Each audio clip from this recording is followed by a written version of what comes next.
நம சிவாய. குருவே சரணம். அன்பான நேயர்களே, வரும் மார்ச் மாதம் 11ஆம் தேதி கோச்சாரத்தில் வக்ர நிலையில் இருந்த குரு கிரகம் மீண்டும் நேரடி சஞ்சாரத்திற்கு வரும் நிகழ்வு நடக்கப் போகிறது. அதிலிருந்து 83 நாட்கள் குரு நேர்கதியில் பயணிக்கப் போகிறார். இந்த காலத்தில் ராஜயோகம் பெறும் ராசிகள் எத்தனை, மிதமான யோகம் பெறக்கூடிய ராசிகள் என்னென்ன என்பதை இந்த பதிவில் தெரிந்து கொள்ளலாம். நேயர்களே, எங்கள் சேனலை முதல் முறையாக பார்ப்பவர்களாக இருந்தால் சப்ஸ்கிரைப் பண்ணிக்கோங்க. பக்கத்தில் இருக்கக்கூடிய பெல் ஐக்கானை கிளிக் பண்ணி வைங்க. எங்களுடைய அனைத்து பதிவுகளும் உடனுக்குடனே உங்களுக்கு கிடைக்கும். ஜோதிட ரீதியாக பல அரிய தகவல்கள் தொடர்ந்து வரப்போகிறது. மிஸ் பண்ணாமல் மற்றவர்களுக்கும் ஷேர் பண்ணுங்க. குரு பகவான் நம் வாழ்க்கையில் பல பரிணாமங்களில் உலா வருகிறார். அவருக்கான நாம பெயர்கள் வியாழன், தெய்வ மந்திரி, அமைச்சன், சீவன், வேதன், ஆண்டாளப்பன், ஆசான், வேந்தன், பொன், பிரகஸ்பதி மற்றும் தேவகுரு என்று பல பெயர்கள் பெற்று விளங்கக்கூடிய குரு இந்த வருடம் மிதுன ராசியில் வக்ர நிவர்த்தி பெற்று தன்னுடைய சுயபலத்தை பெற்று உலா வரப்போகிறார். குரு பார்க்க கோடி நன்மை. குருவே வாழ்க்கை தத்துவத்தை உணர்த்தும் ஆசான். செல்வச் செழிப்பிற்கும் ஞானத்திற்கும் திருமண பந்தத்திற்கும் குழந்தை பாக்கியத்திற்கும் அருளக்கூடிய அதிபதி ஆவார். இப்படிப்பட்ட மாபெரும் சுபகிரகமான குரு கிரகத்தின் வக்ர நிவர்த்திக்கு பிறகு அனைத்து ராசிகளுக்கும் எப்படிப்பட்ட யோகம் அமையும், அதில் ராஜயோகம் பெறும் ராசிகள் எது என்பதை இப்பொழுது பார்க்கலாம். முதலில் மேச ராசி. மேச ராசி அன்பர்களே, உங்களுடைய ராசிக்கு 9 மற்றும் 12ஆம் வீட்டிற்கு அதிபதியாக வருகிறார் குரு. பாக்கியம் மற்றும் விரயஸ்தான அதிபதியாகிறார். தைரிய வீரியஸ்தானத்தில் அமர்ந்து திருமணஸ்தானமான 7ஆம் வீட்டையும், பாக்கியஸ்தானமான 9ஆம் வீட்டையும், லாபஸ்தானமான 11ஆம் வீட்டையும் பார்க்கப் போகிறார். 7.5 சனியின் தாக்கத்தில் இருக்கும் மேசராசி அன்பர்களுக்கு வரும் அந்த 83 நாட்கள் தாங்கள் பெற்று வந்த பிரச்சனைகள் அனைத்தையும் குறைக்கப் போகிறார் குரு பகவான். நல்ல மாற்றம் உருவாகும். வாழ்க்கையில் ஏற்றம் உண்டாகும். வேலையில் இருப்பவர்களுக்கு, பல நாட்களாக ப்ரமோஷன் எதிர்பார்த்து கொண்டிருப்பவர்களுக்கு இந்த காலத்தில் கிடைக்க வாய்ப்புகள் உண்டாகும்.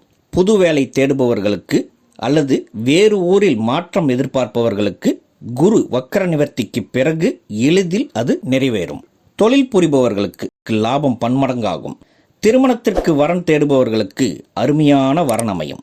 திருமணமான தம்பதிகளிடையே இருந்த கருத்து வேறுபாடுகள் முடிவுக்கு வரும். கூட பிறந்தவர்களின் உறவும் பலப்படும். குடும்பத்துடன் கோயில் குளங்கள் சென்று வர வாய்ப்புகள் உண்டாகும்.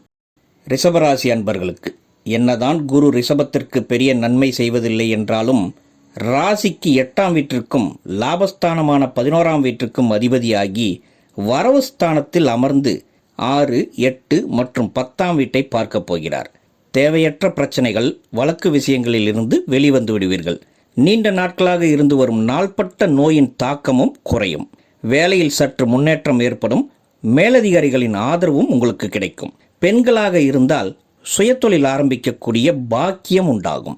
மிதுன ராசி அன்பர்களுக்கு உங்கள் ராசியிலேயே குரு அமர்ந்துள்ளார். 7ஆம் வீட்டிற்கும் 10ஆம் வீட்டிற்கும் அதிபதி. ஒரு புறம் மிதுன ராசிக்கு மாரகாதிபதி மற்றும் பாதகாதிபதி இவர்தான் என்றாலும் அதே மாரக பாதகஸ்தானத்தை தன் பார்வையால் புனிதப்படுத்துகிறார். இதனால் மிதுனத்திற்கும் யோகம்தான். மிதுன ராசிக்கு 5, 7 மற்றும் 9ஆம் வீட்டை பார்ப்பதால் காதலிப்பவர்களுக்கு காதல் வாழ்க்கையில் நல்ல திருப்பம் உண்டாகும். திருமணத்திற்கு வரன் பார்ப்பவர்களுக்கு எளிதாக எதிர்பார்த்ததைப் போலவே வரன்கள் அமைய வாய்ப்புகள் உண்டாகும். எடுத்த காரியங்கள் அனைத்திலும் வெற்றி. கேட்ட இடத்தில் பணம் கிடைக்கும். பல நாட்களாக வராமல் இழுபறியில் இருந்த பணமும் திரும்பி வரும் வாய்ப்புகளும் உண்டாகும். தந்தையின் உடல் ஆரோக்கியம் கூடும். உறவுகள் மேம்படும். கணவன் மனைவிக்குள் உள்ள கருத்து மோதல்கள் நீங்கி ஒற்றுமை மேலோங்கும். சாதகமான பயணங்கள், பயணத்தால் ஆதாயமும் ஏற்படும். சுபமங்கல யோகம் உண்டாகும். தொழிலிலும் நல்ல மேன்மை உண்டாகும். பலருக்கும் இந்த 83 நாட்கள் ராஜயோகம்தான். கடகராசி அன்பர்களுக்கு ராசிக்கு 6 மற்றும் 9ஆம் வீட்டிற்கு அதிபதியாகி விரயஸ்தானமான 12ஆம் வீட்டில் வக்ர நிவர்த்தியாகிறார் குரு பகவான். குருவின் பார்வைகள் 4, 6 மற்றும் 8ஆம் வீட்டை பார்க்க போகிறது நேயர்களே. இதனால் தேவையற்ற மருத்துவ செலவுகள் குறையும். ஆரோக்கியத்தில் முன்னேற்றம் ஏற்படும். வேலையிலிருந்து வந்த இழுபறிகளும் நீங்கும். சிலருக்கு எதிர்பார்த்தது போல நல்ல வேலை உண்டாகும். வெளிநாடு செல்ல முயற்சி செய்து கொண்டிருப்பவர்களுக்கு வெளிநாட்டில் புதிய வேலை எதிர்பார்த்ததை விட அதிகமாகவே நல்ல யோகம் உண்டாகும். கடகராசி நேயர்களுக்கு ஆன்மீக நாட்டமும் அதிகரிக்கும். தந்தையின் உடல் நலம் முன்னேறும். தந்தை வழி சொத்துக்களில் இருந்த சிக்கல்கள் தீரத் தொடங்கும். உறவினர்கள் மற்றும் நண்பர்களிடம் இருந்த கருத்து வேறுபாடுகள் குறையும். சுப செலவுகள் அதிகரிக்கும். வீடு அல்லது நிலம் வாங்க, திருமண செலவுகளாக, ஆன்மீக பயணங்களுக்காக செலவுகள் இருக்கும். சிம்ம ராசியில் பிறந்த நேயர்களுக்கு ராசிக்கு 5ஆம் வீடான புண்ணியஸ்தானத்திற்கும் ஆயுள் ஸ்தானமான 8ஆம் வீட்டிற்கும் அதிபதியான குரு லாபஸ்தானமான 11ஆம் வீட்டில் உள்ளார். இது உங்களுக்கு ஒரு திருப்புமுனை காலமாகும்.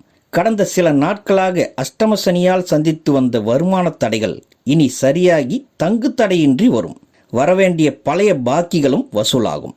வேலையில் உங்கள் திறமை அங்கீகரிக்கப்படும். பதவி உயர்வு அல்லது சம்பள உயர்வுக்கான வாய்ப்புகள் மிக அதிகம். வேலை தேடிக்கொண்டிருப்பவர்களுக்கு அது புது வேலையாகட்டும் அல்லது ஒரு வேலையில் இருந்து கொண்டே மற்றொரு வேலைக்கு முயற்சி செய்து கொண்டிருப்பவர்களாக இருந்தாலும், தன்னுடைய முன்னேற்றத்திற்காக மாற்ற நினைப்பவர்களுக்கு நல்ல நிறுவனங்களிலிருந்து வேலை கிடைக்கும். வியாபாரத்தில் புதிய கஸ்டமர்கள் அதிகமாவார்கள்.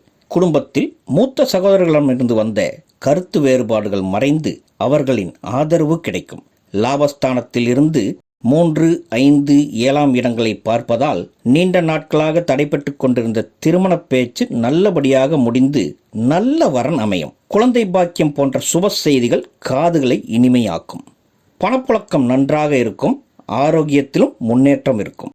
இந்த 83 நாட்கள் உற்சாகமானதாக இருக்க நீங்கள் செய்ய வேண்டியதெல்லாம் ஒன்றே ஒன்றுதான். இவை அனைத்தையும் தக்க வைத்து கொள்ள பொறுமையும் நிதானமும் உங்களுக்கு தேவை. அடுத்து கன்னிராசி அன்பர்களுக்கு சுகஸ்தானமான 4ஆம் வீட்டிற்கும் திருமணஸ்தானமான 7ஆம் வீட்டிற்கும் அதிபதியான குரு புகழ்ஸ்தானமான ஜீவனஸ்தானமான 10ஆம் வீட்டிற்குள் சஞ்சரித்து உங்களுடைய ராசிக்கு 2, 4 மற்றும் 6ஆம் வீட்டை பார்க்கப் போகிறார். உங்களுக்கு சாதகமான மாற்றத்தை பல விதத்தில் அளிக்கப் போகிறார். வேலையில் இருந்து வந்த குழப்பங்கள் நீங்கும். நீங்கள் எதிர்பார்த்ததை போன்ற இடமாற்றம் அல்லது புதிய வேலை மாற்றமும் கிடைக்கும். வேலை பளு அதிகமாக இருந்தாலும் அதற்கேற்ற வருமானமும் அங்கீகாரமும் உங்களுக்கு உயரும். குடும்பத்தில் தந்தை வழியில் உறவினர்களுடன் இருந்த பிணக்குகள் நீங்கும். குடும்ப உறுப்பினர்களிடம் இருந்த கருத்து வேறுபாடுகளும் குறையும். சமூகத்திலும் அந்தஸ்து உயரும். ஆரோக்கியத்தில் மட்டும் கவனம் தேவை. உடல் சோர்வு மற்றும் அஜீரண கோளாறுகள் ஏற்பட வாய்ப்புகள் உள்ளது. குருவின் சுபத்துவ பார்வையால் குடும்பத்தில் மகிழ்ச்சி, வண்டி வாகன யோகம், தாயின் உடல் நலத்தில் முன்னேற்றம், வழக்கு விஷயங்களிலும் வெற்றி உண்டாகும். கண்டகச்சனி உங்களுக்கு நடந்து கொண்டிருப்பதால் கணவன் மனைவி உறவுகளில் விட்டு கொடுத்து போவது நல்லதாகும். அன்பர்களே, துலாம், விருச்சகம், தனுசு, மகரம், கும்பம் மற்றும் மீனம் ஆகிய 6 ராசிகளுக்கு அடுத்த பதிவில் நீங்கள் பலன்களை பார்க்கலாம்.